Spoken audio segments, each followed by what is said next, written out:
Hello and welcome, I'm ELD, and this is Fast Effect, Double Speed Magic the Gathering from ELD's Time Vault Games in Bellingham, Mass.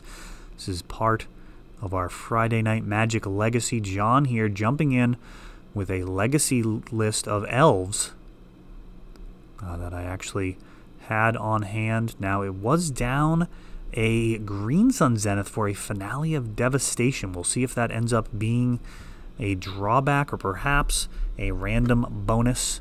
Of course, it's much, much worse in the early game. In the late game, it's actually better. So we'll see how this goes.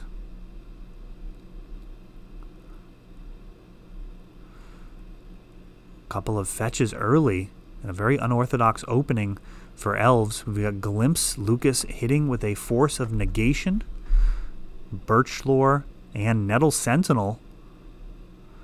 And he could go ahead and cast another 1-drop if he has one. He does for another Nettle Sentinel. That should untap the other one.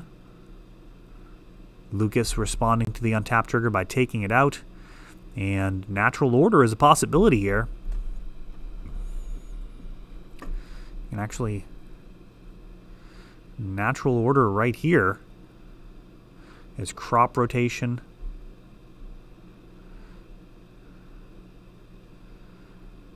Oh, opting not to jam.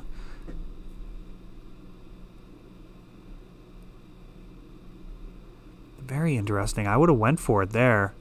Let's see how this goes.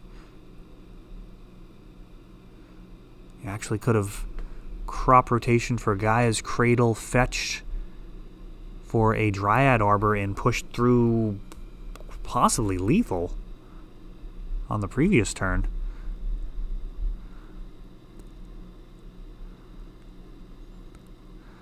Stoneforge Mystic, grabbing Umezawa's Jitte, puts that in. And he is crop rotating away the fetch land. This is, I believe, John's first time piloting this list, so there's going to be some instructive errors here. That fetch land would have been better off grabbing a Dryad Arbor.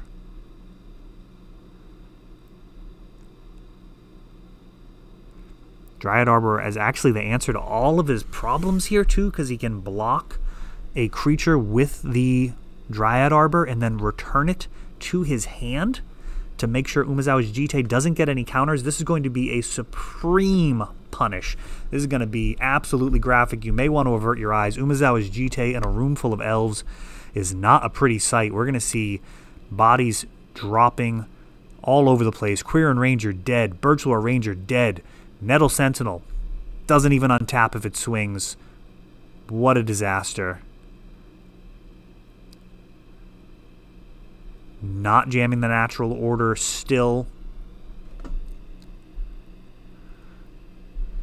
Getting a 5/5 out of it would be fine. It actually ended up being +2/+2 to both. Nettle Sentinel would have been able to turn sideways. Heritage Druid, not long for this world. Delver has flipped. True Name is just ready to dunk. It's running up the score at the end of the game here. Lucas just has to make sure he doesn't fumble to mix metaphors.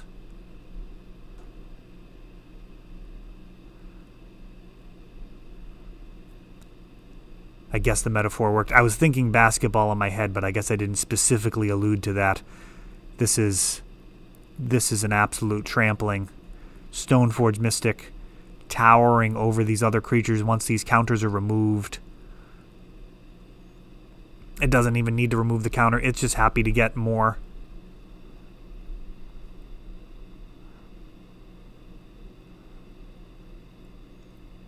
Elves, unique in Legacy in that it's a deck that you can pick up with no experience and absolutely run wild on people. John, I actually think, is undefeated up until this point, having 2 relatively quick matches involving things like Natural Order or Glimpse of Nature playing out just like the entire deck.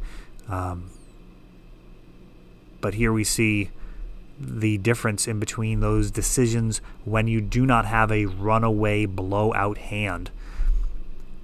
Could have been played very differently with just some minor decisions. Particularly the synergy of Dryad Arbor just blocking and returning to hand. Man, that would be a completely different game. And he did draw a counterspell, so that Natural Order had a chance of resolving potentially. Better to have it countered, clearing out a couple of cards from hand, force pitching a blue card.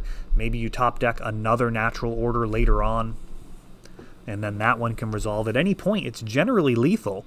Craterhoof Behemoth having haste and giving your entire team +X/+X, where X is the number of creatures you control. It also untaps your Nettle Sentinel if he does happen to be tapped, for example, to create the mana necessary to cast the spell, comboing with Birchlore Ranger or Heritage Druid.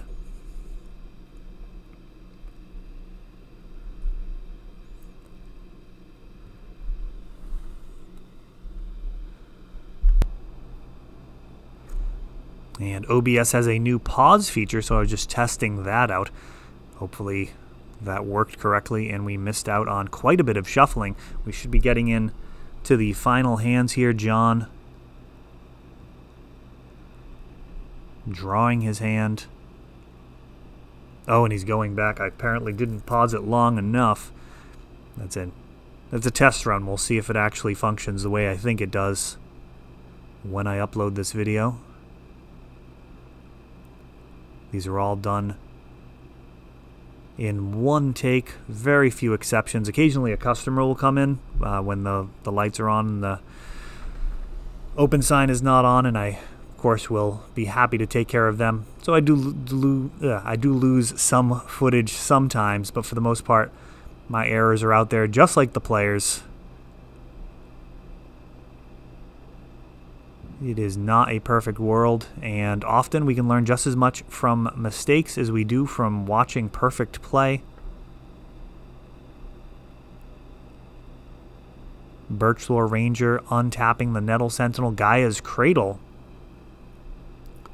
And just like that, John has 3 unspent mana here on turn 2. Stoneforge Mystic.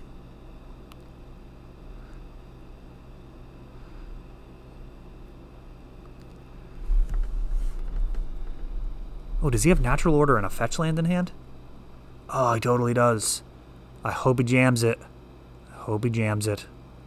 That fetch land can go get Dryad Arbor. Redeem game 1.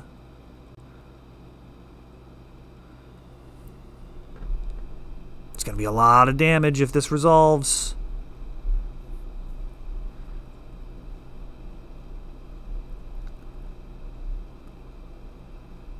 I wonder how good Veil of Summer would be in Elves. I haven't actually sleeved it up or like considered the list since the printing of that card. 4 mana, Natural Order, sacrificing the Llanowar Elf.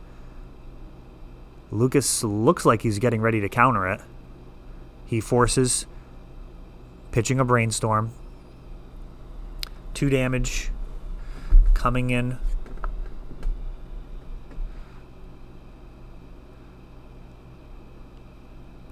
Can he draw another Thoughtseize?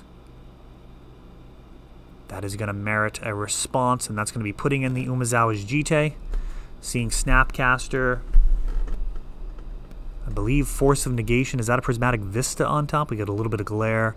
Yes. So just Snapcaster in hand. He's taking the Force of Negation. I kind of like taking the Snapcaster there.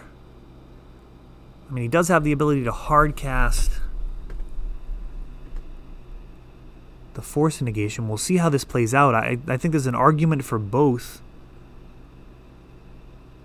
Got a double block. One of these 1/1s is taken out. Now we got a couple of counters on Umezawa's Jitte, but he does have a body in the form of Snapcaster Mage, which can pick this up and continue the slaughter.